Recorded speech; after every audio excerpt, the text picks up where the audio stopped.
Good morning. Today is a little bit different. I'm not driving because I have my kids with me. It's Christmas break, and I think it's weird talking on here with the kids around me, so I won't do it when they're next to me. And they're like, why? And I'm like, I don't want to talk with you around. So they are inside of Target.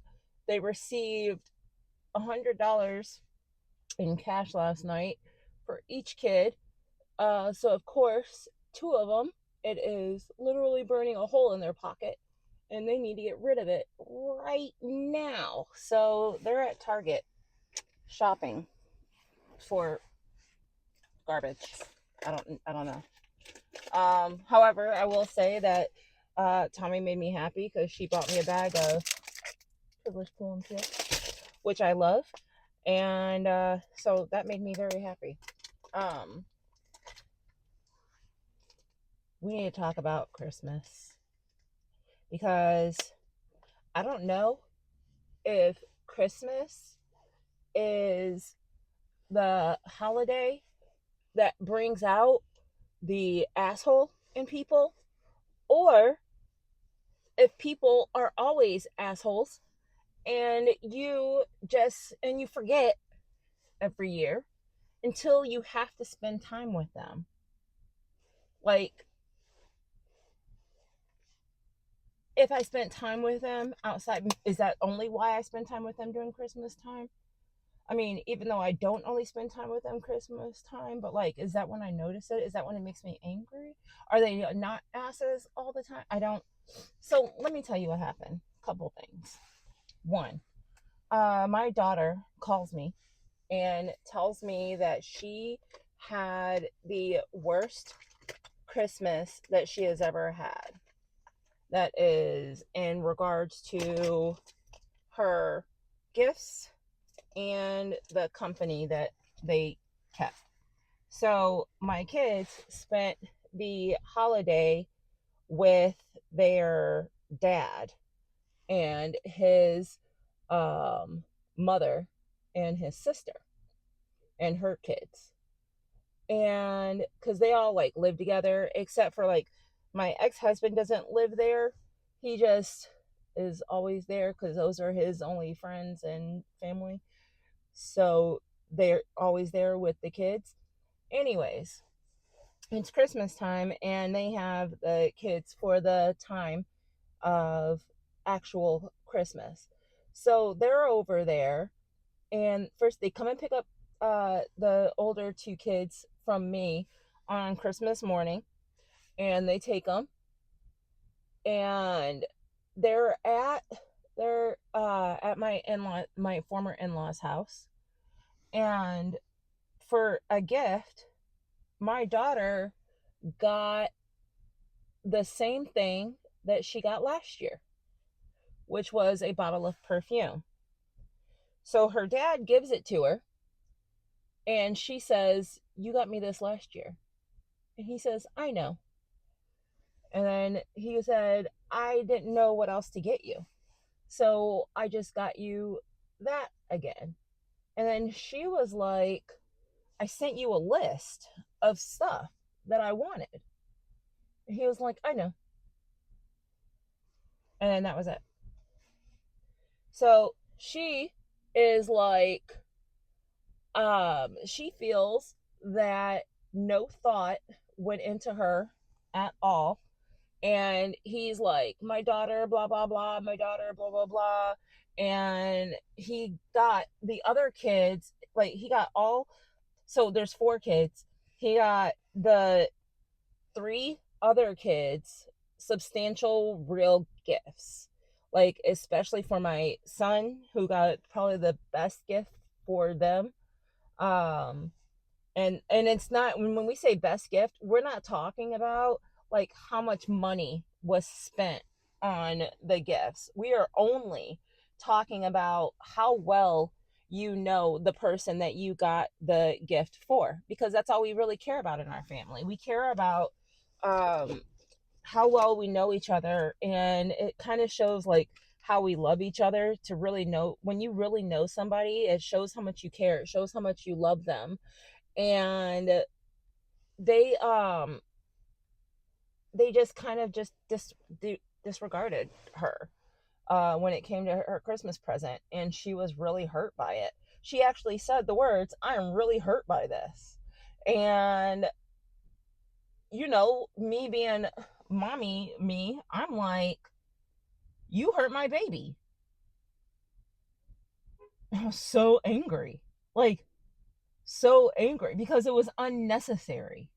And I don't know why you would go out of your way to hurt like a teenage girl's feelings. Like, I just don't get it.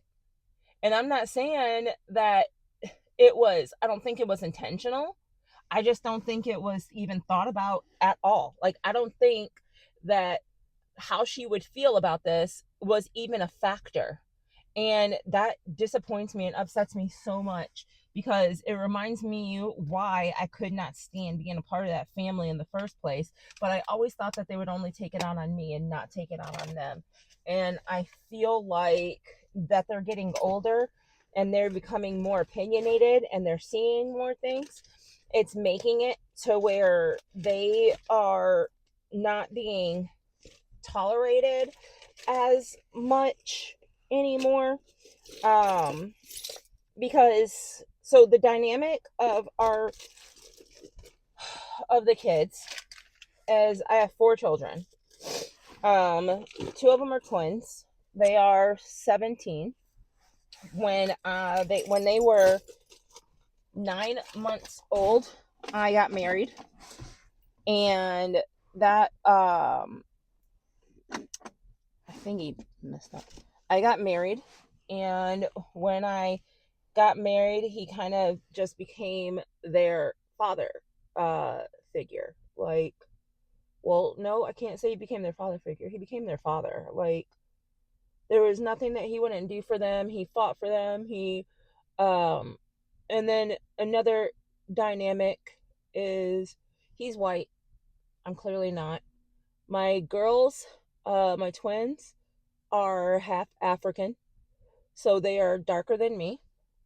And he would fight like tooth and nail for them, which is weird because he's a racist. Like, and I'm not saying he's a racist because he did or said something I didn't like. I'm saying that he's a racist because he's a racist. Like, I didn't realize it when we got married, but he always saw me as the black chick that he was saving from, like, single motherhood. And he was, you know, saving me from the ghetto. And that's how he perceives. That's how he, like, tells, that's how people think that I was prior to him. Like, he was the great white hope who came in and protected me. The only reason why I even married him was because at the time he treated me like a princess, like a queen, like I was everything to him. But I also realized that I'm pretty positive that I was in a bipolar stint during that time period, because I wasn't diagnosed at the time. And I wasn't diagnosed until much later. And I didn't realize how many decisions I made that were out of my mind, like getting married, which I knew was a bad idea when I did it.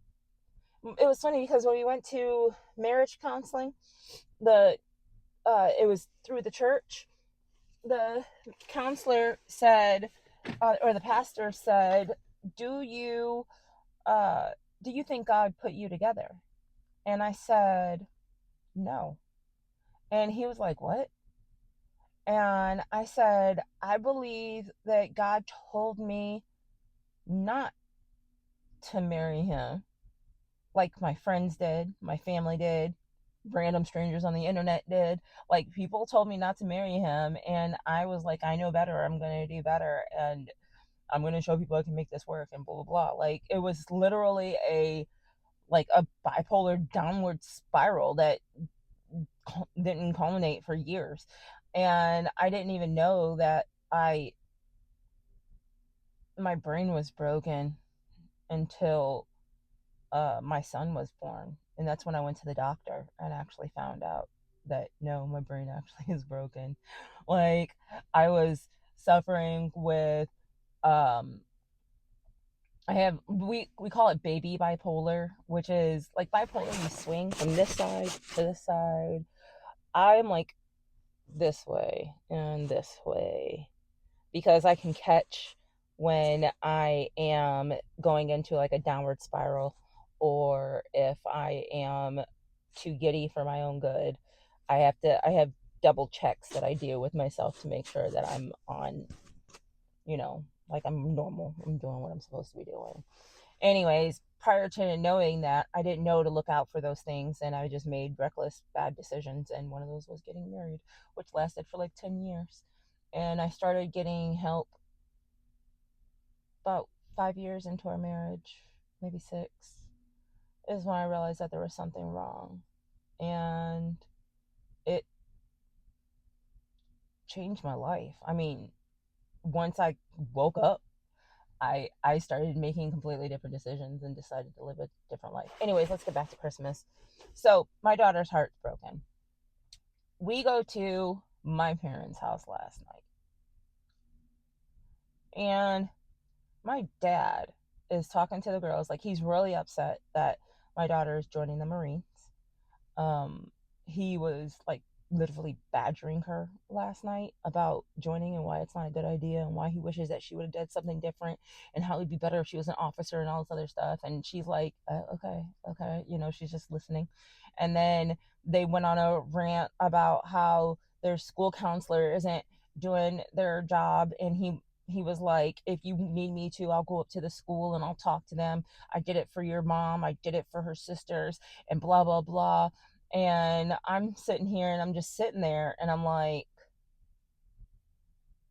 I go up to the school, like they're my kids. And every single time I've ever gone up to the school, I said to the kids, do you need me to go up there and take care of this? Because I always give them the option. And sometimes they say yes and sometimes they say no. But either way, they know that it's always an option. And my dad literally said to them, I am telling you this because you need to know that it's an option that somebody will go with you. And the school isn't going to do anything unless they know that there's somebody there who will act a fool on your behalf. And I'm sitting here and I'm just listening to them because they're acting like I'm not there. Like, they have this view of me being this bad human, and I just don't understand. Like, my kids are phenomenal, like they're so good. And then last night my dad said to my son, like, are you at your money saving stage yet? And then David said, huh. And then he said, well, I did my part. I told you to save. I did my part. Nobody can ever say that nobody ever told you to save. He's acting like me and the kids have never had this conversation. He's acting like me, like I have never imparted some wisdom for financial wisdom on my kids. Like, what the actual F? And so then he says, but when you get older, you end up blaming it on somebody else. And then we're like, what? And then my son says, no, I won't. He was like, why would I do that? And my dad said, because you got to blame it on somebody, because that's not your fault. And then my son goes, no, if it would be my fault, because I would have chose not to save money. So it would be my fault. And I go, see, it sounds like you were raised by a really good mother. And then my dad was like, what? And then I said, repeat what you said, David. So then he repeats it. And my dad goes, so somebody can take accountability. People nowadays don't know how to take accountability and blah, blah, blah. Like, welcome to my household, where I require everybody to take accountability and responsibility for every action that we do. Like, and I say we because I'm a part of that. Just because I'm the mom of the house doesn't mean I don't have to take accountability for the things that I do and the mistakes that I make. But to just sit there and like listen to these people act like I'm not there, act like I'm neglectful, act like I'm not smart enough to teach them things. And I just don't understand how much more of a functioning adult I have to be in order for my parents to see that I'm a functioning adult. It's so annoying. And then, like, the smart part of my head says, don't be upset. You know who they are. You know who you are. It doesn't make any sense to let you get upset over this. You know how they're going to act every single time. So why are you reacting? And then the logical part of me says, but why can't they just see me? Like, why can't they just, I don't know, treat me like they treat strangers or their friends or whatever? Like, treat me like I'm a reasonable, respectable human being. But that's my logical side because they are who they are. I am who I am. And I know this. And it makes no sense for me to be upset about things that other people do. My dad's the one who taught me that. Because we weren't allowed to get upset in our house. We weren't allowed to cry or anything like that. It was like, why are you crying? What's the point? So I had this kind of cold, it's, yeah, kind of cold view on crying because I'm like, what's it going to change? I think that you should have a time period of crying and mourning or whatever, and then you need to get over it and move on and get on to the next thing because it's not going to change anything. Just like this little rant on here is not going to change anything, but it did change something. I feel better. I feel better getting it all out because honestly, these people that I have in my life are asses. And I'm not supposed to say that because they're like my family or my in laws or whatever. And I'm like, but you're an ass. Like, what you did was asshole-ish, and it was not kind. It was not nice. And I don't want that in my life, but I also refuse to prevent the kids from being, you know, around them. I want that to be the kids' choice. If they say I don't want to go anymore, then I will stand by them. But as long as they choose to go, I will always, like, allow them to. I just really hope that this was the last year that they wanted to do that because I'm gonna be honest with you. I think that the cousin, like their cousin, like my ex husband's nephew, um, he's a hardcore racist and he's super crazy and even more stupid than anything. And I fear my kids' lives when they're over there because I'm like, if anybody ever allows that man to get a weapon, he probably will kill my family. I mean, like, the ones that are there because they're smarter than he is. Everybody's smarter than he is because he's not smart. Like, he is literally one of the dumbest people I've ever seen or ever known in my life. It's actually impressive how stupid this man is. And I wouldn't say this if he didn't honestly believe that he was one, the alpha male, two, a part of the supreme race, and three, the smartest person in the house. So, um, he is who he is, which is a dumb, redneck, racist idiot. And people like that scare me.